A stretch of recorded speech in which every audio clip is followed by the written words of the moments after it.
What's up, guys? Mr. Dan here, back again with another double review. I'm not going to go into deep plot details on either one because I don't want to spoil it, either film. But in this case, these films don't quite qualify for the midnight movie sort of label. And in that series, I usually review films that would be shown at like midnight or drive-in movie theaters, more of an exploitation kind of a film. And I usually do a double review for those. So this is just a double review. These films do have some things in common. They were made around the same time. 80s, early 80s for Running Scared. And in both cases, I knew nothing about them and just saw them on a site like Hamilton Books and decided to pull the trigger and take my chances based on the casts of both of them. Great casts, at least for me. Ronny Cox, Art Hindle, and M. Emmett Walsh in Raw Courage, and in Running Scared, John Saxon, Judge Reinhold, and Ken Wahl. You know, we just lost M. Emmett Walsh. What a great career. So that's kind of what tipped the scales for me getting this one. And then, of course, we lost John Saxon a few years ago now. And, what a career both of those guys had. And the other night, I was actually talking about physical media on the Horror Man's channel with Joe, the Horror Man, and Jason from Horrific Nightmares JM. And someone, I'm sorry, I don't remember who, in the comments just randomly asked if we had ever seen Raw Courage.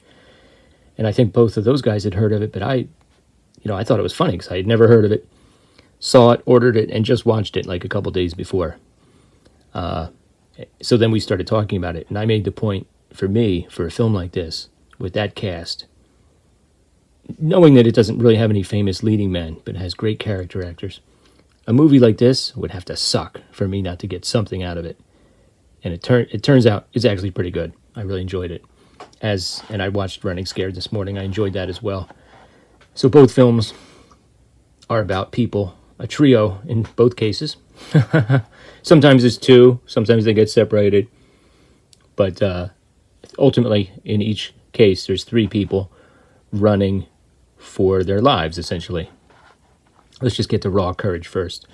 It basically starts with three long-distance runners who are going to go out and do an ultra marathon through the desert, because that's the best place. And it just shows their preparation in the morning. They have to leave early in the a.m. You have Ronny Cox is a married guy.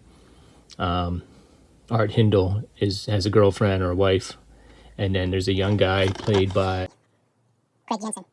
Oh no, Tim Meyer is the actor, whose father is like a domineering guy that pushes him into this, and he's thinking about moving out, and his father doesn't want him to. So you get a little bit of backstory, and then as the film goes on, there's a few flashbacks. We learn that Ronny Cox's family, at times, has not always been supportive, because he gets home from work, and he goes out running, and when you're training for, not just a marathon, but like an ultra marathon, a distance more than 26 miles, you're not going to be back in 10 minutes. So yeah, they basically go out running. They've got some provisions with them. They've got like either a backpack or like a little fanny packs, actually kind of big fanny packs filled with energy bars and water and so forth. And all of a sudden, they're ambushed. And it's kind of scary, but then they realize that it's actually a militia group led by M. Emmett Walsh, and he says, "Oh, I'm sorry about that. We just used you as training. We saw you running, and we just wanted to practice our ambush techniques." And the guys are a little weirded out, but they're like also a little wary. So then they pass out some beers, and they're chit-chatting, and there's a guy, one of the subordinate guys is played by William Russ. He gets pretty high billing in this. He's the jerk of the group. There's a couple that are sort of a little bit too intense. But they also make small talk with a guy who sells insurance as a regular job, so they're kind of painting some of these people as just regular guys trying to go out and learn some new skills. And then, unfortunately, they see a woman comes up, and she's twisted her ankle, and she was actually supposed to give them early warning that they were coming as part of their training mission. So then they decide that, despite the fact that she twisted her ankle, she failed in her mission, so she has to be punished. So that's when the animosity starts. Like, whoa, what are you doing here? This isn't right, So then they leave, and they actually lie about their destination. They have a specific spot they're going to. Their families are going to be waiting there. But for some reason, they just don't want to tell these guys, which is understandable. So then the William Russ character, and as you can see, they have motorcycles and motorbikes. He decides to catch up to them and start messing with them. And they get into a physical altercation, and there's some bloodshed. And now the rest of the militia group, including the leader, M. Emmett Walsh, knows that, if they're going to be charged with manslaughter at a minimum. So now they're hunting down the group. And that's pretty much it. Like I said, there's some flashbacks. It's really interesting because it kind of gets you into the mindset of what it's like to be a runner. So when they don't have water, when they lose some of their supplies, they have to take risks that, a lot of times we see here, protagonists in movies take risks, and you're like, nobody would do that, but,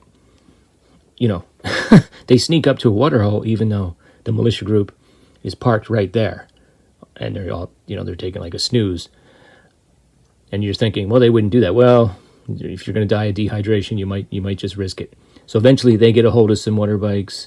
They get a hold of some motorbikes. There's even horses involved. There's some pretty good stunts, some pretty good collisions.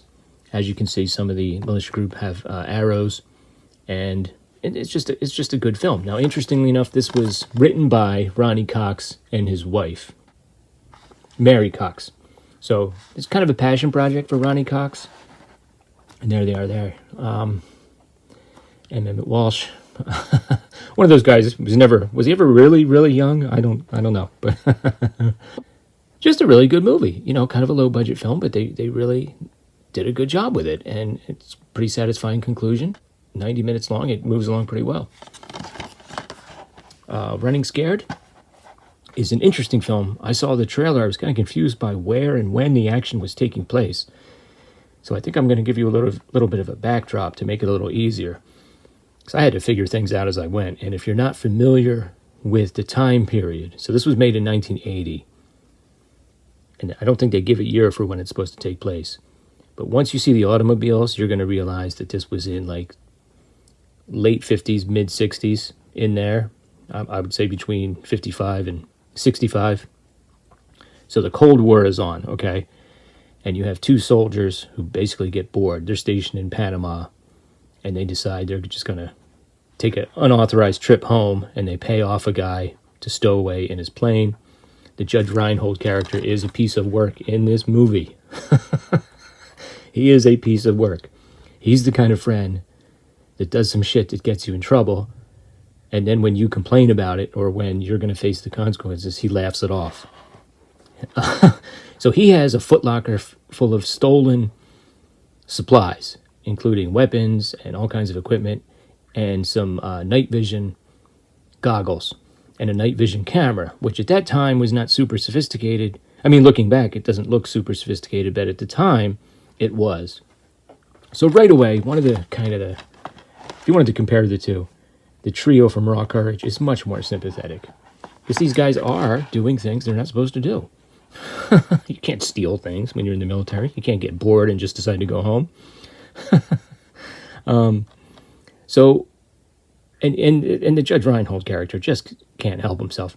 They land, some soldiers come on to inspect the plane, and they start messing with his trunk, and he wants to call out and yell at them to stop. And he's stowing away in the back, so Ken Wall, his character, has to grab him and hold him back. I mean, the guy's just such a loose cannon. So eventually they get airborne again. They're in the sky. He gets bored. He takes out the camera. He takes a random picture out the window, but he takes a picture of an Air Force base with planes on the runway. And you remember at the time, you have to understand, we were developing things that we did not want the Soviets to know about. So then they land, they leave, but he dropped the negative. So anyway, the negative is discovered, it's passed up the chain, and then they dispatch John Saxon to hunt them down. Now, John Saxon's name is Munoz. He has an accent, which is kind of like a Cuban accent. His whole team appears to be, which, by the way, sometimes they wear civilian clothes to blend in, and sometimes they are in uniform. Sometimes they impersonate police officers. They think this is a super, serious security breach. So they're really chasing these guys down. So you're like, wait a minute, who is this guy? Why is he playing a character named Munoz? Well, eventually they will talk about a revolution going on in a fictional country. So it kind of mirrors what was happening in Cuba, where we had Cuban soldiers in the United States training for an invasion of communist Cuba. So that's kind of what it mirrors. It's kind of hard to figure that out if you're not familiar with the history. And it's a fictionalized version of the history. Eventually, his group starts to conflict or to have a problem with, I guess they're like the CIA. The CIA bosses will say, so he says, why are you using us to just hunt down two guys? So there's a conflict there. Anyway, the two of them get into all kinds of adventures. They pick up some girls. That doesn't go well. They run into a bomb range by mistake. They get separated. They get reunited. Then they meet this character played by Annie McEnroe. She's broken down. Ken Wall changes her tire, and she gets caught up in all of this. And meanwhile, the team led by John Saxon is chasing them. They actually go to Judge Reinhold's father's house. He lives in the Everglades. He's a moonshiner, so he's not real trusting of authority.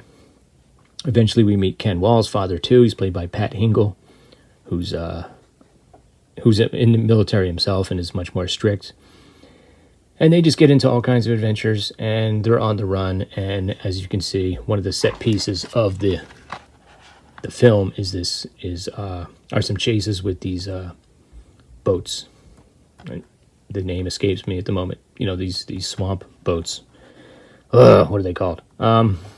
Yeah, and there's some pretty good stunts. I mean, they do some jumps in them.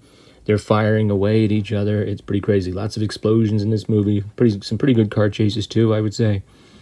And this group led by John Saxon, they'll do things that they're not really supposed to do. Like when they set up a roadblock, they'll set the road on fire. You don't see the normal police doing that. And, it's possible that a romance will develop between two of the characters, and the Judge Reinhold character continues to just drive you insane. And, it's got a pretty good conclusion. The film does a pretty good job of recreating the time period. There's a decent amount of automobiles that look the part. An advantage of filming in like a rural area is that it's not that difficult to make the solitary houses and gas stations look like they were of the time. There are a few scenes in more developed areas that also look good, however. Maybe some of the boats look a little too modern at one point. I don't know. And I'm not talking about the Everglades, the craft for the Everglades. Whatever they're called. I'm talking about the boats. But overall, they do a good job of sort of recreating the time. There's a song that they play on the menu when you put in the DVD, and during the end credits. It's kind of weird. I think they could have picked a better song to more represent the time. But you also get to hear Judge Reinhold sing Runaway by Shannon. By Dion, rather. Yeah, by Dion. Who remembers the show Crime Story? You remember the opening titles of that? So he's really belting it out. Of course, he's not paying attention to what he's supposed to be doing when he's doing it, but I thought that was kind of cool.